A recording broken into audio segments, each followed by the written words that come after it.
Thank goodness adults found their soft parenting era, right? I still have a brutal childhood story time. I do want to say, if you are a child, make sure you dial 911 if your parents can't control themselves and they proceed to beat on you. That is very important because growing up, they teach us to dial 911 in case of an emergency, but they don't do a great job explaining what an emergency is. So, to someone with an underdeveloped brain, we think that that is limited to home invasion, kidnap, or a fire. Here we go. And I'll preface this by saying that I was always a very small child, never tall, always very skinny, very petite child, smallest one in the class. When I was in first grade, there was a bully in the class. He was a little boy. Now that I think about it, I don't think he ever really bullied any of the other little boys, but he liked to bully, blackmail, and SA the little girls. One day, this satanic spawn of a child decided to steal his mom's engagement ring and bring it to school. Now, of course, as a child, I have no idea that this is an expensive ring. I just know that there's a ring and a boy is trying to give it to me. He presented this ring, and I still remember what his demonic face looked like when he opened the box and said, "I want you to have this," verbatim. In shock, I'm like, really? And I take the ring. Obviously, I'm just a child. We're 6 years old at this point. Let me just interrupt to say the average 6-year-old little girl is anywhere from 3.5 to 4 feet and anywhere from 36 to 60 pounds.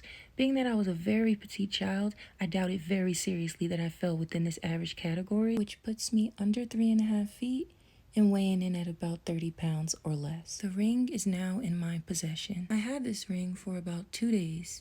Possibly under 48 hours before all hell broke loose. If I remember correctly, I took the ring home, and under 24 hours later, I was back at school and the kid was saying his mom was looking for the ring. Of course, as a child, I did not understand the severity of the situation. I told him, "It's okay. I'll just bring it back to school tomorrow. You'll put it back where you found it. No one will ever know, and it'll be all right." Right? Wrong. Now, surely his mom tried to hash it out with him at home, but he pretended he didn't know where it was and or it was stolen. His mom is an adult, obviously, and every adult knows their child. If your belongings go missing and you know that you don't really lose your stuff and you're not careless with your own items, then you know that your child has something to do with this. So she knew he had taken the ring to school, but what she didn't know was that it wasn't stolen from him at school. Do you see what's happening here? She reported her diamond ring missing with the school. Therefore, all the parents were informed that there was a stolen diamond ring within the first grade class. At this point, I'm starting to realize that this is getting bad. And now I'm too scared to say I have the ring because adults were not approachable when I was a kid. They start asking all the kids if they've seen the ring or if they know where it is. I'm sticking to the story because I just spoke to this kid earlier and I'm just going to bring the ring back to school tomorrow. And he also reassured me, like, it's okay. Like all the other kids are saying they don't know where the ring is, so why don't you just say that too? Because we're going to get the ring later anyways. This whole time he could have said, "You know what, Mom? I stole that ring and I gifted it to a girl in my class." But that would be a bad look on him, right? He didn't care how it made me look. So of course he wasn't going to do that. That's what I was hoping he'd do, and I was going to happily agree because I could never get in trouble for receiving a gift. He knew how bad this was going to look on me once it came out that I had the ring because everyone in this class knows that this ring is missing. And we all denied having it or ever seeing it. And that's exactly what he told me to do, to just go with the story that everyone else had. So the school day is over. Everyone goes home. Of course, at home, everyone's parents engage in further questioning with their kids about this ring. I'm still sticking to the story because that's what I was told to do. And also, it's gonna go back to school tomorrow anyway. So for what reason do I need to tell the truth? I'm not gonna have this ring after tomorrow. So I have to even further hide this ring before my mom starts to question me. Because the last thing you're gonna do is find this ring after I just said I didn't have it. It was already hidden. I just had to find a better spot for it now. So I put this ring in one of my winter coats, which are in the back of the closet because it's not winter season and no one's wearing winter coats now. So no one should be touching a winter coat. I put it in the pocket of one of those coats. So my mom calls me into her room so she can question me about the ring. Initially, I'm sure she didn't think I had the ring. But upon further questioning, she probably realized that I was kind of nervous. I didn't think that I was obviously nervous, but she's a grown adult and parents know their kid. Because I did wonder why she was not questioning my twin about the ring. We are both first graders. Why are you questioning me? So I stuck to it. No, I don't know what you're talking about. A ring? I've never seen a ring. No, I don't know what's going on. I don't know what you're talking about. No. My older sister decides to go through my things in the room. Very disrespectful because you had to go through everything to find that. You looked inside of my nightstand drawers. You looked underneath my pillow. You looked under the bed. You looked in the closet. You looked everywhere to find that ring. And I know you did because it was hidden pretty good. And it was super disrespectful because she had a lot more to hide than I did with that damn ring.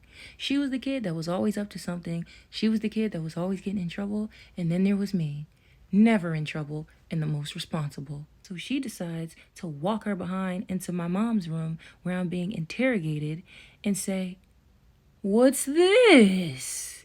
with the ring in her hand. So immediately, the 5'10" woman that is my mom whips her belt out and beats the living daylights out of me, an under 3.5 foot human, 6-year-old that's not even 30 pounds. And that is the first time in my little life that I ever had a suicidal thought and I wanted to die. And those thoughts don't go away. I'm an adult and they still hit me sometimes. Not specifically because of that one situation, but things build up. Suicidal thoughts don't go away. You think it once and you'll think it again. And that didn't put an end to my embarrassment because I had to return to school the next day where my mom had the ring and gave it to my teacher and told her, "Yeah, my daughter stole it," which was not only embarrassing because I sat in the teacher's face and told her I didn't have it, but it was also embarrassing because that was my favorite teacher and I was her favorite. She was at my birthday party and everything, which my birthday was after this incident, but she was definitely my favorite. I never wanted a teacher around me as much as I wanted her around me, and it was embarrassing to me because I felt like every time she looked at me, she saw a thief, which led me to be even quieter about the SA that was going on with this same problematic child that got me almost killed over a ring that he gifted to me. Everyone in the class thought I was a thief. The teacher thought I was a thief. The kid's mom thought that I was a thief. And oh, she knew who I was because she came back to retrieve that ring once the school informed her that it was found. And she knew that it was me. And that little bully kid never said that he gave me that ring. I don't know why they didn't think it would be a good idea to just send the ring to the office and let the mom pick it up from there. But they let her come into the class and make eye contact with me. The thief. The one that stole her ring. Oh, and I forgot to add that my family probably thought that I was a thief too because I've never told this story. This is the first time I've ever told this story. So if my family somehow comes across my channel, then they will know the story, but they've never heard it before. Still until this very day, I question if adults back in the day had brain cells because how did you genuinely think I got that ring? I know you didn't think I went to his house and took it.